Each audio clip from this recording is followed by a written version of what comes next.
Hi guys, I'm Rochelle and I'm a Ravenclaw.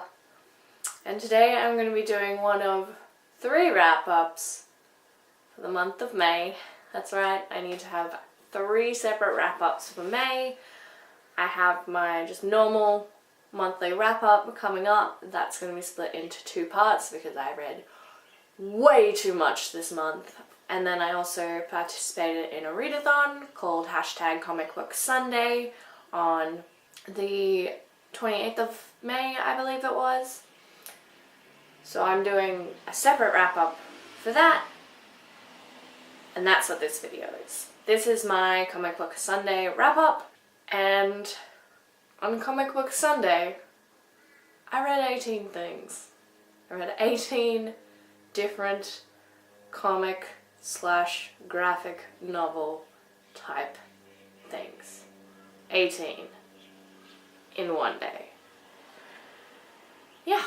So we're just gonna go ahead and get started because we might be here for a while.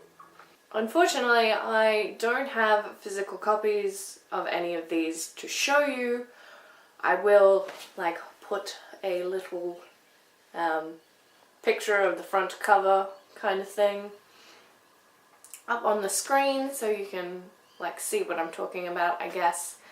But the way that I did this is I bought a Humble Bundle for Image Comics earlier in the year. Humble Bundle is a charity organization where you donate however much you can afford for particular packages, and then you will unlock certain tiers of stuff. For this Humble Bundle, I gave the full price amount, so I got everything that Image was offering at that point. So yeah, I think I'm about 2/3 of the way through all of them at the end of this video. So yeah, Humble Bundle, good value for money if you can afford it. But yeah, so all of these comics that I'm going to talk about were digital editions, so I read them on my computer during the readathon. A thumbnail is going to be difficult, I tell you that. I have no idea what I'm going to do for a thumbnail. But we're not going to worry about that now. We're just going to go ahead and start talking about the things that I read. So the first thing that I read for #ComicBookSunday was The Fade Out Volume 1 by Ed Brubaker. I was not a huge fan of this. I really liked the concept. I just wasn't a huge fan of the execution. The art was alright, it wasn't particularly special. I really enjoyed the coloring, the colors and the palette that was used. But yeah, so this is a film noir murder mystery kind of thing. So it starts out with the main character. He wakes up, he's super hungover, he's just been out at a party celebrating this production milestone for this movie. And he wakes up and he walks out and finds the main actress dead on her living room floor. She's clearly been strangled and murdered, so he nopes the fuck out. He's like, oh, this has nothing to do with me. I am gone. So that volume follows that. I think there's another 2 volumes for this series, and I'm not sure where it's gonna go, but yeah, I wasn't a huge fan. I only gave it 2 stars, so I won't be continuing on with that. The next thing that I read was The Fix Volume 1 by Nick Spencer.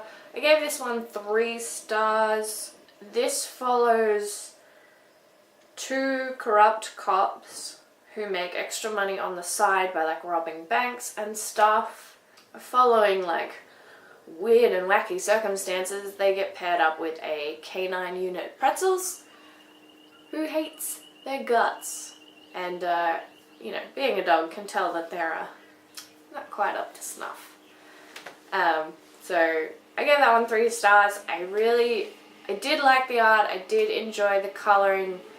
I feel a little, like, uncomfortable with the whole corrupt cop thing because my future father-in-law is a police officer, so that makes me, like, feel weird. But yeah, I did enjoy this one. I may continue on with it. We'll see how that pans out. The next thing that I read was Shutter issue 1. Now, I did try and go through these, like, alphabetically, but this was listed as free issue Shutter number 1. I then scrolled down at the end of the day to count how many of these books I had left, and found that Shutter volume 1 is also on there, so which is great because I did really enjoy the first issue, but I'm just like, I could have saved some time and read a different thing. But yeah, so I read Shutter issue 1 by Joe Keating, I believe his name is pronounced. I gave this 4 stars. I really like the concept.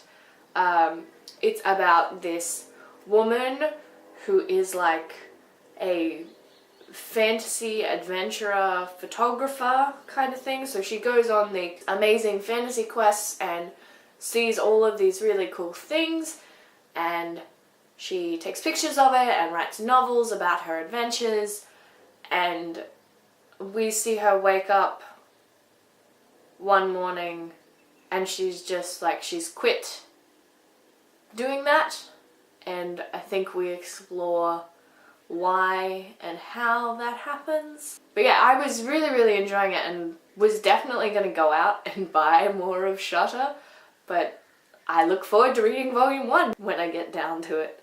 The next thing that I read was Horizon issue 1 by Brandon Thomas. I gave this one 2 stars. Like, the art was cool, but like, I have no idea what the concept was.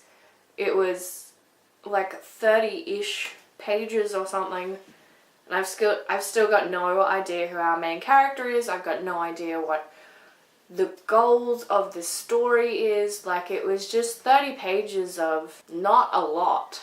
And so yeah, we got like a tiny little teaser of what the main storyline will be on the last page, and I'm just not that interested. So the next thing that I read was I Hate Fairyland Volume 1 by Scotty Young. I gave this 3 stars. I was enjoying it, and then I got to like 4/5 of the way through the volume and I was like, alright, so you're making the same jokes already and it's getting like mildly repetitive. So I really did enjoy the concept, but yeah, I was just like, if this is all that you are going to be, then I know that there's already like 2 or 3 volumes out and I haven't heard great things about volume 2, so I don't think I'll be picking that up. Anyway, I Hate Fairyland is about a young girl named Gertrude who gets sucked into Fairyland, which is meant to be like, you know, a fun little day quest. She spends a day there, she finds the key, she gets out. Gertrude hasn't found the key yet. It's been 27 years, so she's like a 30-something-year-old stuck in an 8-year-old's body. And she hasn't aged at all. So, as you can imagine, Gertrude's not gripping onto reality quite like she should be. You know, it was funny, it was fluffy. It wasn't fluffy, but like, it was a good trash read if I just wanted something really fast and fun, you know. So I may or may not continue on with that one, we'll see. The next thing that I read was Injection Volume 1. I have previously read issue 1 of Injection. I gave the first issue 2 stars. I gave Volume 1 3 stars because they like fixed a bunch of problems that I had with the first volume in like subsequent issues. This follows a paranormal investigation unit. They've disbanded and scattered across the globe, and now a bunch of weird stuff is happening, so they're slowly getting pulled back in to try and figure out what's going on. So yeah, didn't enjoy issue 2 very much. The art's, it's decent, but it's not fantastic. The color palette is a little muted for my taste. Like, you get a lot of dull, dark colors and pastels, so it's like it's not bright like I normally like my graphic novels to be, but the concept is really intriguing, and they seem to be executing it fairly decently, so I may or may not go on with that one. We'll see how I'm feeling. The next thing that I read was Island issue 1 by Brandon Graham. I gave this 1 star.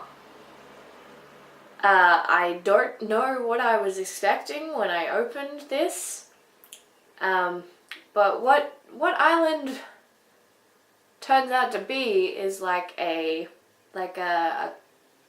comic book magazine where they do a bunch of separate short stories and stuff, and there's some serials in there as well.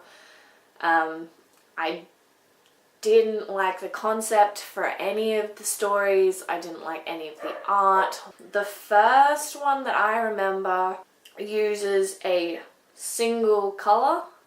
I think it's red in this one, and everything is drawn with red lines. There's no other color to it. It's really hard to figure out what's going on in some of these panels just because everything is the exact same color.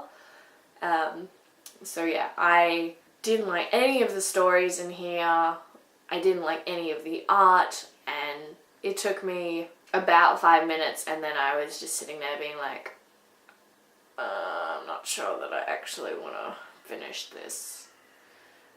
So I think I skim read a couple more pages, and yeah, was not a fan of this. The next thing that I read was Kaptara Volume 1 by Chip Zdarsky. Gave this 2 stars. I found the art in Kaptara kind of childish and overblown, and I'm assuming that it's meant to be a fantasy sci-fi satire kind of deal.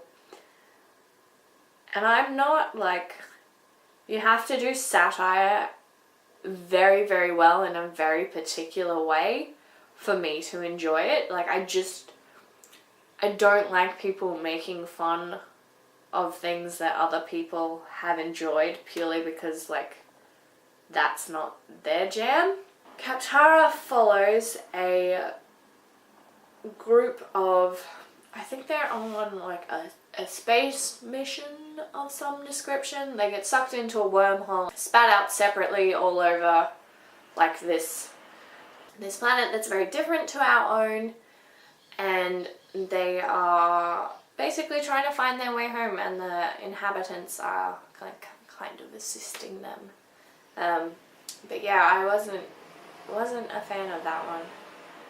The next thing that I read is Kill or Be Killed, issue 1 by Ed Brubaker.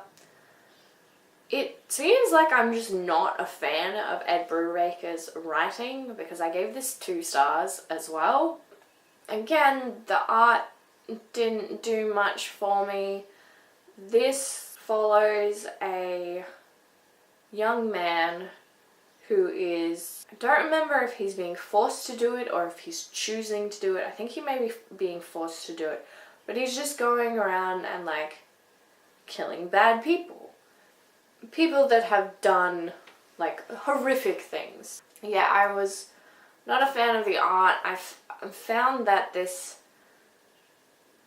killing bad people has kind of become a trope, at least in the stuff that I've been reading recently. There's been a lot of I'm a murderer, but it's okay because I'm killing people that deserve to die kind of thing.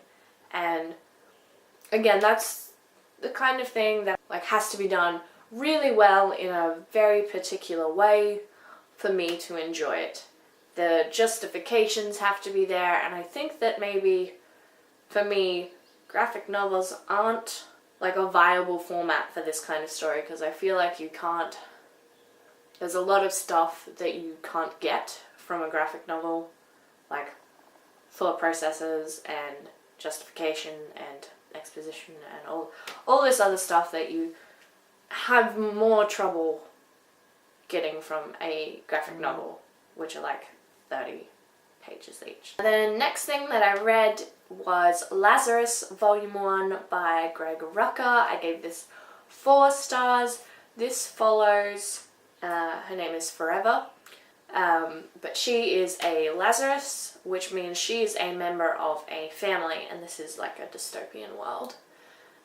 So families are giant corporations that now own everything, and they get to decide what gets farmed and what resources people get, etc. And Forever is the Lazarus for this particular family, which means she has been like bioengineered / modified so that she can be resurrected. And fighting Lazarus, the main way that families deal with disputes and such. I did really enjoy this. The art was really cool. I was really enjoying the storyline and the concept, and I am really hoping to pick up the next volume very soon. So the next thing that I got to on Comic Book Sunday was Limbo Volume 1 by Dan Waters. I gave this 3 stars. This follows a detective / private investigator who's lost all of his memories. We've joined him 9 months since he lost his memories, and he's just in this city trying to find out who he is, what's so special about this city, why he would be here. And I was really enjoying like that part of it. I was enjoying like the exploration of this city and its unusual inhabitants. And then we started bringing in aspects of voodoo and Loa and all of that. And while I'm not particularly educated on that religion, it made me feel a little uncomfortable because I wasn't sure what was maybe stereotypical and what they might have just appropriated to make their story work, kind of thing. And yeah, I wasn't sure that this religion was being treated with the respect that I kind of require if religion is going to be discussed. Like, I am not a particularly religious person. I don't have like a set faith or anything, but I still find that religion is a very personal thing, and I, am hesitant when a religion is a main plot point if I don't know that author is a practicer or observant of that particular religion. So yeah, we really started to focus like really narrowly on the voodoo aspects of the story, and that just wasn't my thing. The art wasn't particularly special. Again, this was another quite dully coloured. The graphics were quite dully coloured, and yeah, I gave it 3 stars. I was really enjoying it, and yeah, I just want to make sure that like this is not something that others might find offensive. So yeah, I may check out more, I might do some more research in it, but at the moment I probably won't be picking up the next one. Then I read Mirror Volume 1, The Mountain by Emma Rios, and I gave this one 3 stars. The art in this was just gorgeous. It's done like watercolor kind of stuff, so it's really, really pretty to look at.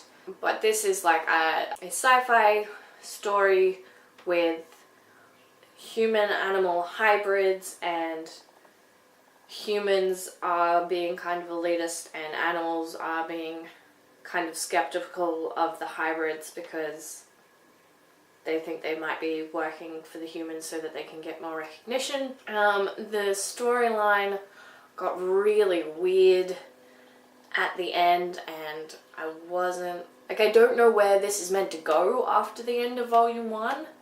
Like, Volume 1 had a pretty definitive, like, end. So I don't know what they will continue to do.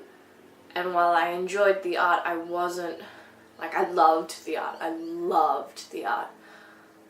I didn't particularly connect with any of the storyline. Like, I thought there were really cool elements, but they were just, like, kind of mashed together, and we're like, we're gonna make this fit because we think these elements are really cool. Like, it didn't feel very organic to me. But yeah, so I might have a look and see what the next volume is about, and I may or may not pick it up. The next thing that I read was Moonshine issue 1 by Brian Azzarello. Again, another one that I gave 2 stars. This is set in the Prohibition like era, and it follows a guy who's gone up to like the Appalachian Mountain kind of area to try and get this moonshine supplier to supply him and only his like crime family, like mafia style. And I thought that would be interesting enough on its own, and then just randomly there's like a werewolf, and I'm like, what? Why? So yeah, we see like someone get completely ripped apart. There's no explanation for the werewolves, like it's not an established part of the world, it's just randomly one werewolf in the mountains. So yeah, I was like, no, I don't like this. I don't like this. Yeah, again, art wasn't super special, didn't like feel any particular connection to any of the characters, so definitely won't be picking the next one up. Then I read Morning Glories Volume 1 by Nick Spencer, who wrote the fics that I just talked about earlier. I gave this one 4 stars. I think it might go in a similar direction to Deadly Class. And while I enjoy Deadly Class, I find it can be a little bit difficult to read. Like, the lettering in Deadly Class isn't great. It's not super clear. I'm not a huge fan of tonal palettes of Deadly Class, and the art can be a little difficult to interpret. But Morning Glories is my style of graphic novel art. Like, it's sort of semi-realistic with like bright colors.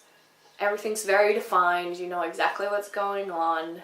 It's not 100% certain what we are following, but it's 6 or 7 people that were all born on the same day. They're all accepted into this very special school, and so they go there and they find out that maybe the school's not all that they thought it was going to be.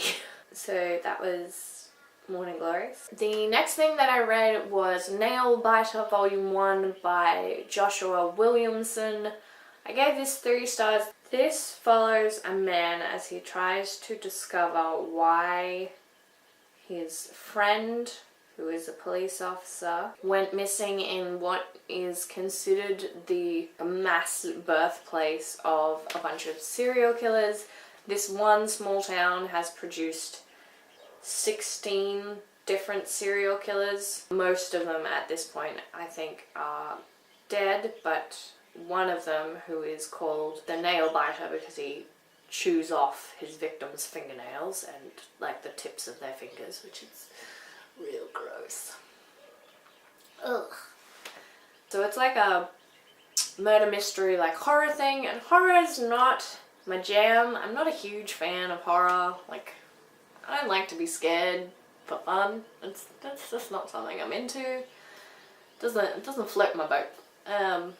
I think without the horror aspects, I would enjoy this more. I go back and forth on it. I think it's really well done. I just don't think that it's for me. The next thing that I read was Nowhere Men Volume 1 by Eric Stevenson. I gave this one 4 stars. This is about a world where instead of like rock and roll artists and actors and stuff being huge celebrities, it's scientists. And I think that's really cool. And they have this shirt in this graphic novel that I really like. And it's just a red tee with like "Science is the new rock and roll" written across it in white writing on the red. And I think that's a really cool sentiment. I am a huge fan of science. Science is my favorite subject at school. But yeah, so this is following like the Beatles of science. It's this group of 4 scientists who get together and they're like collaborating and just making really cool stuff. And then they slowly start to split up and kind of start to have this rivalry. And this isn't like just the typical graphic novel. Like there are magazine excerpts and like essay excerpts like talking about this world. It's really interesting. It's pretty dense. Like I'm not gonna lie, this one is much more of a time commitment than a normal graphic novel because there's quite a bit more text and stuff that for you to read. Like I'm sure you could skip a lot of it, but I was really enjoying it, so I stuck with it. Yeah, so I give that 4 stars. I'm definitely gonna pick up the next one. I found that this took a little bit longer to get going because there was a lot of like, we had to meet the characters, we had to set them up. But I imagine that volume 2 will be a little bit more like fast-paced. So definitely gonna look at that one. The next thing that I read was Odyssey Volume 1 by Matt Fraction. I gave this 1 star. The art, not my thing. Like, did not work for me. This is a sci-fi gender-bent retelling of the Odyssey. And if you don't know the Odyssey particularly well, would not recommend that you pick this up. Would not recommend.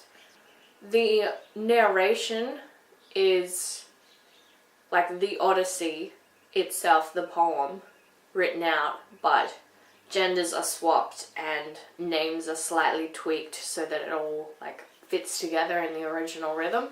With the gender bend thing, it took, like, there is a lot of context cues that you would normally get to be like, oh hey, this person is Zeus, or hey, this person is Aphrodite, or, you know, Poseidon and whatever.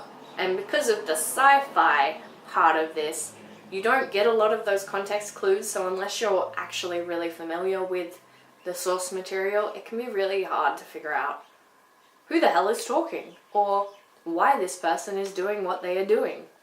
So yeah, I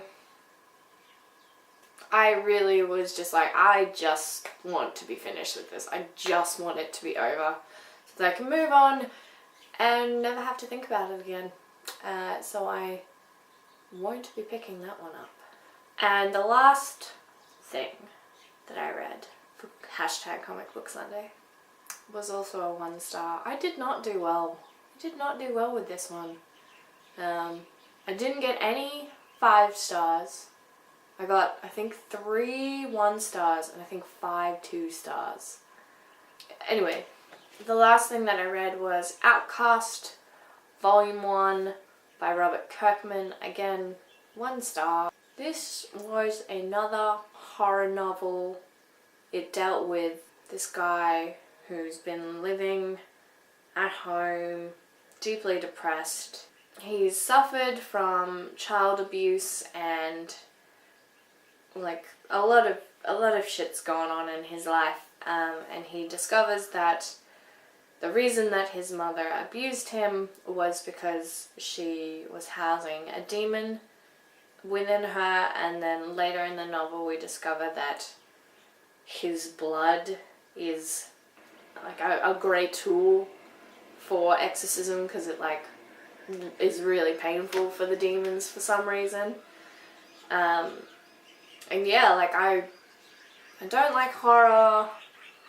I'm not a huge fan of like exorcisms in general. I'm not a huge fan of like child abuse as a plot point. If you're not going to talk about the message seriously, like child abuse is a real world thing, and it's not a demon forcing a parent to do this to their child.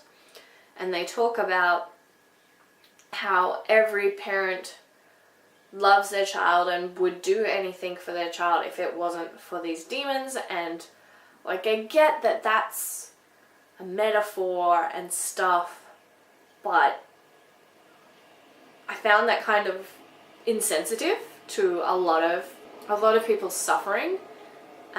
So yeah, I gave this 1 star. I won't be picking this up again. I'm content to leave that where it is. So yeah, I read 18 things on #ComicBookSunday. I read in total 2,131 pages, which was a lot for one day, but I had nothing else to do. Like, my schedule was clear for that day, and so I just sat down and read all day, and it was great. It was great. My partner kept bringing me like cups of tea and food and stuff, so I didn't have to stop reading, which was super lovely. But yeah, so those were the 18 things I read. 18 things, 24 hours, yep. Sounds about right. Anyway, if you guys have read any of the things that I talked about, if you enjoyed one of the ones I didn't enjoy, or can offer me some explanation or clear my conscience of particularly like the voodoo elements of Limbo, I would love to know in the comments down below. And that's everything that I've got to say. I hope you guys have a magical day. Bye.